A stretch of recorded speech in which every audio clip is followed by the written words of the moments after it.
close together. All right, guys, we're on a little early today. It is at 10, a little after 10. Gosh, I feel kind of short next to you. Stop sitting up so tall. Okay, Meredith is way too tall for me. Scoot down a little bit. All right, so guys, welcome. It's week 3. We're talking about meal prepping. The first little, obviously, yes, you've been planning a little bit. Like last week, I think we did the exercise or the assignment of your one-day meal plan. So that was kind of the precursor to what you got this week, which was the 3-day meal plan. And all you're doing is being an adult and writing down, planning ahead what you're going to do, at what you're going to eat and what time of day you think you're going to eat it at. And so we only do 3 days because most people, not everybody, but most people, they don't like eating the leftovers past 3 days. Now Meredith is totally different. I'm fine with that. I'm fine with eating the same thing over. But a lot of people, like, we have church on Wednesday and we eat there. So it's not all like good to, I don't prep, I won't do anything for Wednesday because we eat at church. Right. So we eat leftovers and then Thursday I'll do something again different. And then we eat out on Friday. Yeah. And that's kind of what we want to talk about today is what we do. Everybody's got a different style of how they like to plan, especially when it comes to figuring out what's best for your schedule and routine and just the general busyness of the week. And it can change from week to week.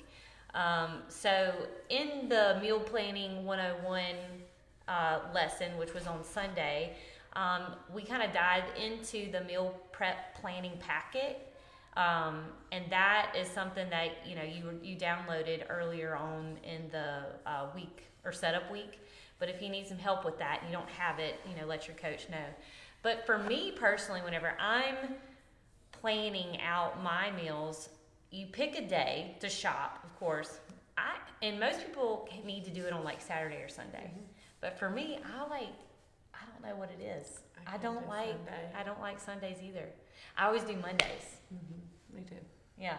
And I'll pick like 2, maybe 3 things to prep or cook that I know that I'm going to cook. And that's what I buy for. And I guess that's why it's the 3-day meal plan.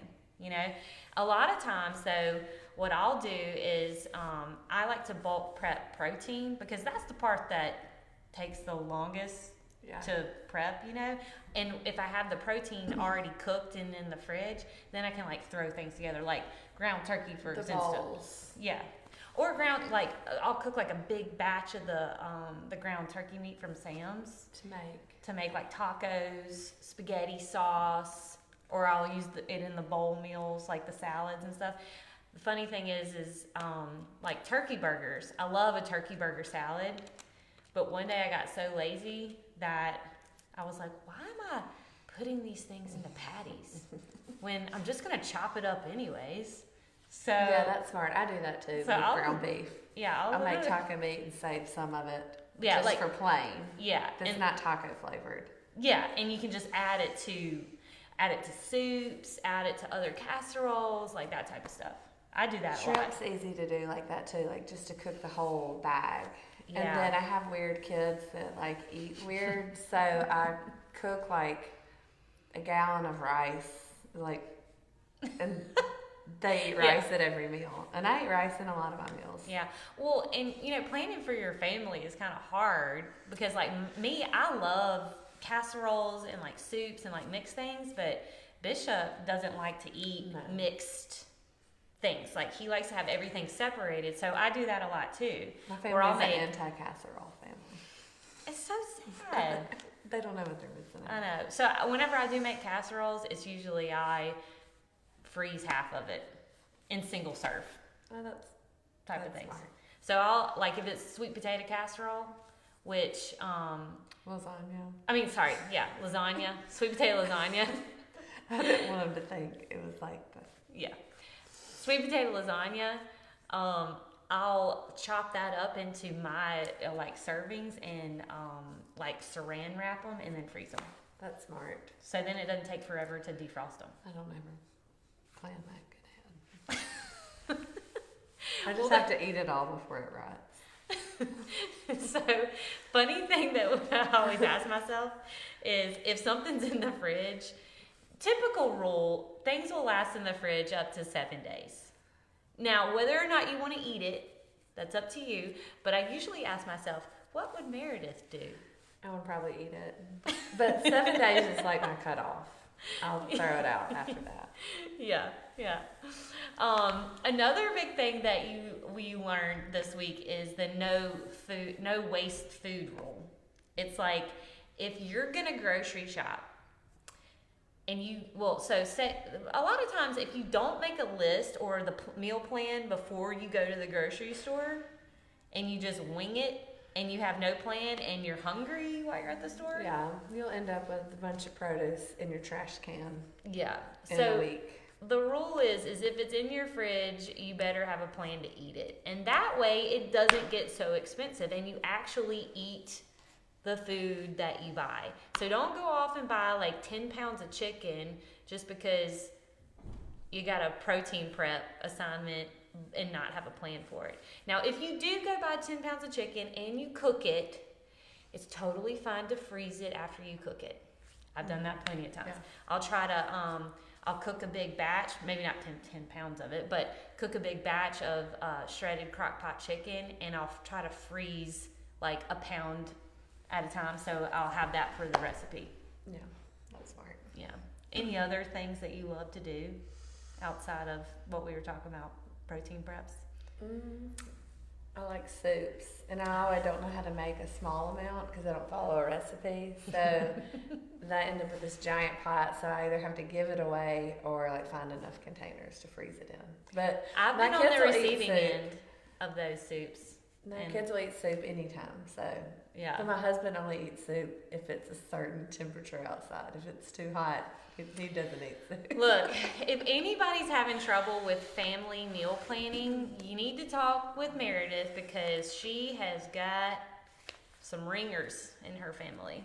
I mean, I have a hard time too with just Brian and Bishop these days because both of them are kind of picky when it comes to like healthy food. You know, Brian says things are too fresh, and then Bishop too green, and I'm like, fine, I'll eat it. But that's one thing that I have no problem with is eating all my food. And funny that we're talking about making a meal plan and filling your meal slots type of thing. And we've been mentioning in the past couple of weeks about how many meals you should be eating or how you should be feeling after your meals. And this morning I made a post about how to, on the main page or our main social media page, about how to conquer like cravings. Like if you're having cravings, what should you do about it? And it was super, super complicated what I said. It was really good.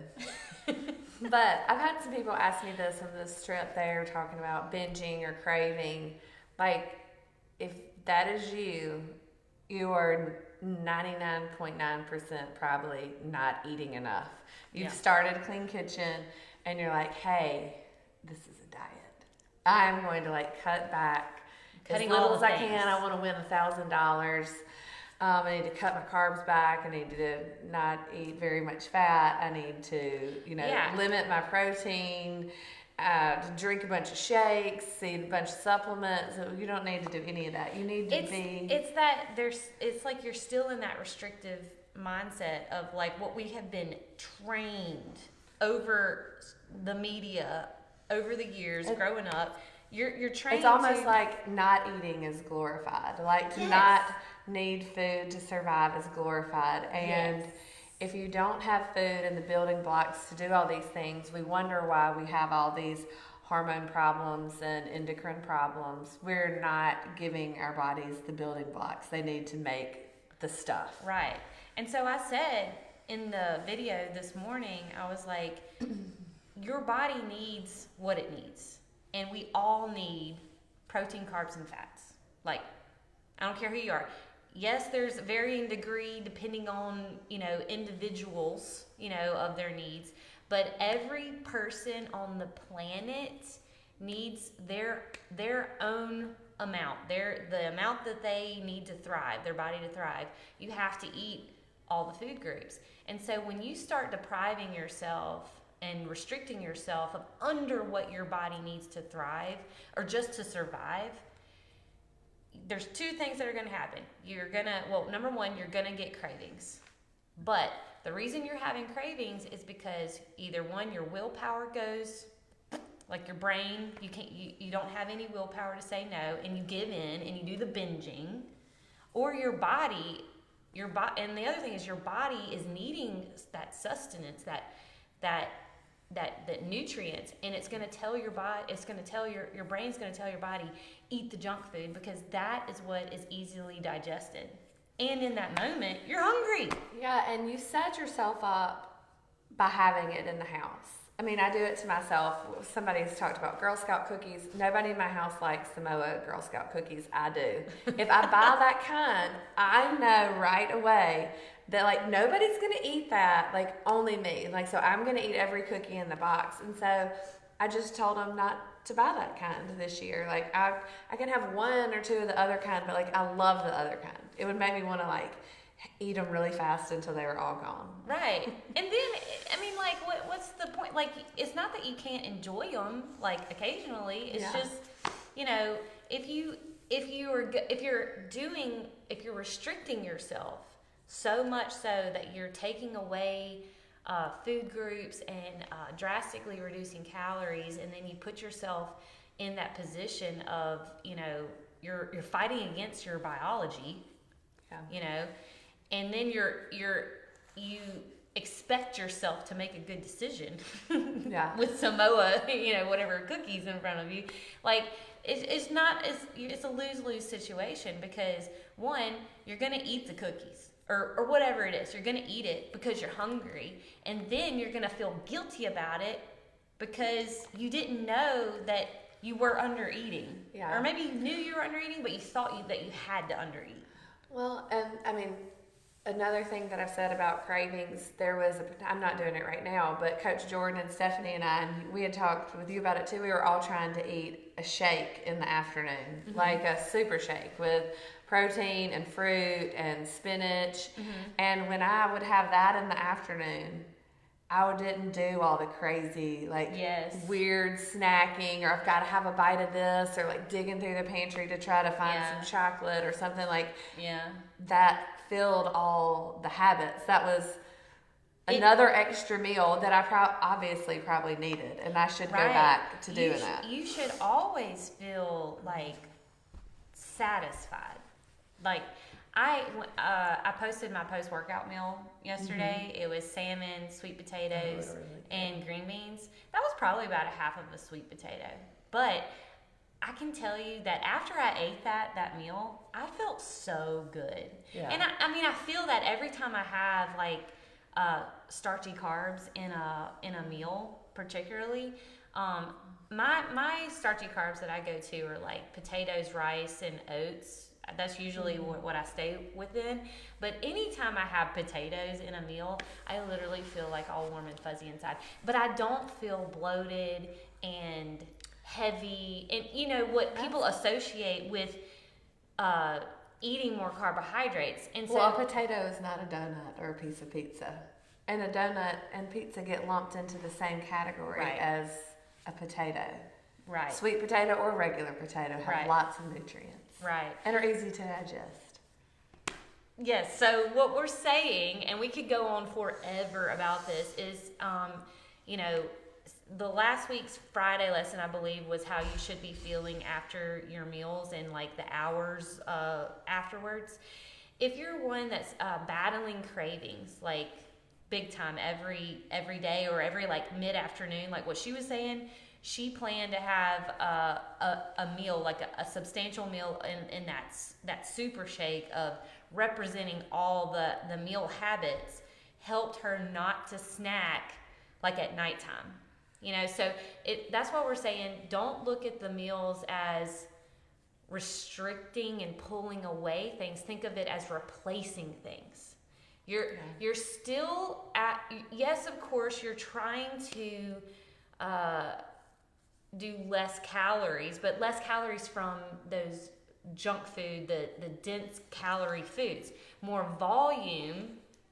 From the stuff that God gave us. Yes. From, yes. From the stuff that and comes so from the ground. naturally, even with the more volume that you're eating of the more whole foods, the more volume, it's giving you more nutrients with less of the calories. It's like tiptoeing that fine line of like just on the verge of, calorie deficit, but also giving your body like what your cells need, like the vitamins and minerals and all that stuff, which is what you're missing from eating packaged foods and just going by counting calories and macros. Yeah. That's the difference. So we'll end it there. If you have any questions about any type of meal planning steps or strategies or anything like that, message to your coach, but make sure you're filling out that 3-day meal plan and sending it to your coach, because that can help you.